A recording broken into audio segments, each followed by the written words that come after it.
All right, Shalom. I want to start off by giving all praise, honor, and glory due to Yahweh, Bahashem, Yahweh Shai, Bahashem Akakodash. I want to give double honors unto the apostles and the elders of Great Millstone, who I learned this truth from. And I'd like to say peace and salutations unto the hopefully elect. And today I want to go into the book of Isaiah, chapter 24. Lord willing, this lesson is edifying and straight to the point. This is the book of Isaiah, chapter 24. Behold, the Lord maketh the earth empty, and maketh it waste, and turneth it upside down, and scattereth abroad the inhabitants thereof. And it shall be as with the people, so with the priest, as with the servant, so with his master, as with the maid, so with her mistress, as with the buyer, so with the seller, as with the lender, so with the borrower, as with the taker of usury, so with the giver of usury to him. The land shall be utterly empty and utterly spoiled, for the Lord hath spoken this word. The earth mourneth and fadeth away. The world languisheth and fadeth away. The haughty people of the earth do languish. The earth also is defiled under the inhabitants thereof, because they have transgressed the laws, changed the ordinance, broken the everlasting covenant.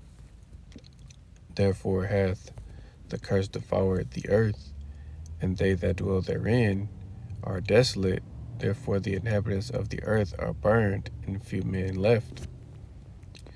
The new wine mourneth, the vine languisheth, all the merry-hearted do sigh. The mirth of tabrets ceaseth, the noise of them that rejoice endeth, the joy of the harp ceaseth. They shall not drink wine with a song, strong drink shall be bitter to them that drink it. The city of confusion is broken down, every house is shut up, that no man may come in. And yes, that city of confusion is America, Babylon the Great. That curse that devours the earth is Esau Edom, because right now he's still in control of the world, but his rulership is getting ready to come to an end. Verse 11, there is a crying for wine in the streets. All joy is darkened. The mirth of the land is gone. And yes, in this current time that we're living in, as it says in the scriptures, knowledge shall be increased. So, there's a crying for wine, meaning, people want answers. They want to know, why these things are happening, when the answers are in the scriptures, and by way of the prophets that are teaching the word, the mirth of this land is gone, That's why it says, it's better to be in the house of mourning than in the house of feasting, because, this land is getting ready to be destroyed. America is not what it once used to be, that great city. America is getting ready to be destroyed. Verse 12, and the city is left desolation, and the gate is smitten with destruction.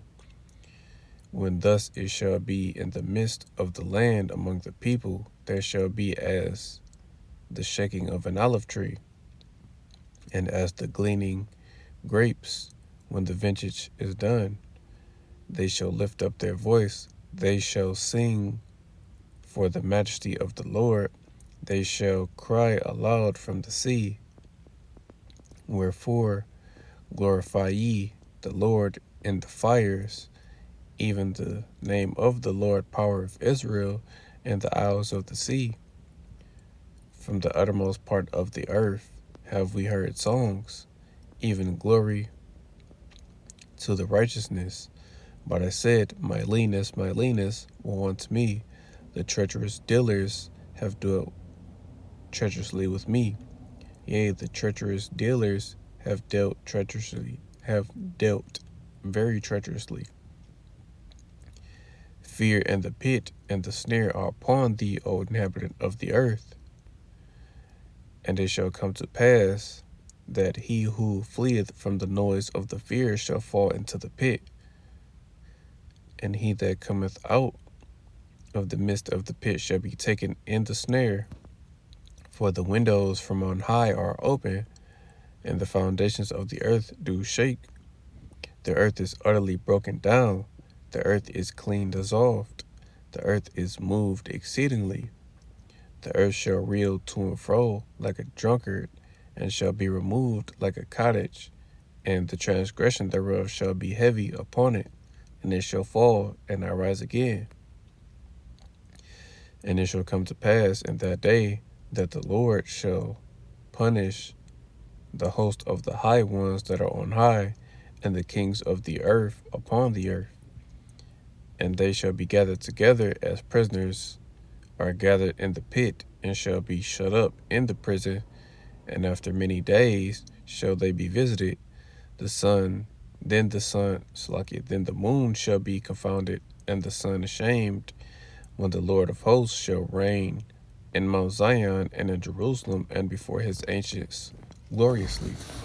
And yes, this is pretty much going into, how Esau Edom is going to be taken down, because he came into power by violence and he's going to be taken out of power by violence, And it's basically going into how America is going to be destroyed, by way of World War III, because once World War III has happened, every missile that every, particular nation possess, is going to be shot off. There's not going to be one missile left, because these missiles have a specific purpose.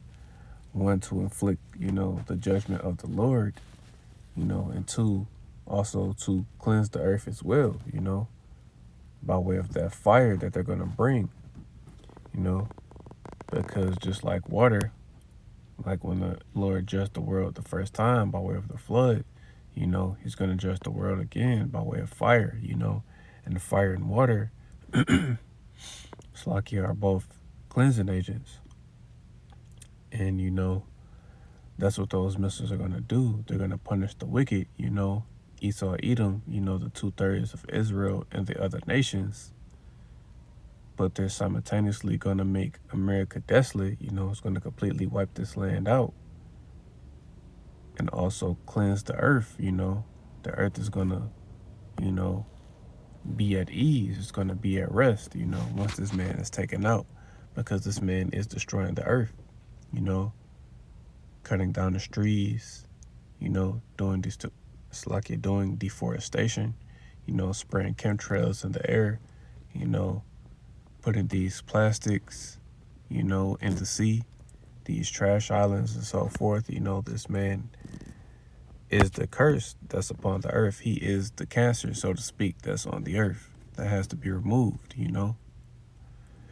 And that's what those missiles are going to do. 200 million missiles or warheads are going to hit this land and completely wipe it out. And it's going to be left as an example of how not to run a kingdom. Just how Sodom and Gomorrah was left as an example. America is going to be that new memorial.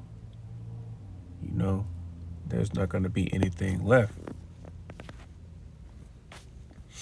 So that's pretty much what those missiles are going to do, along with the fire from the chariots once the Lord returns and brings that judgment and delivers his elect.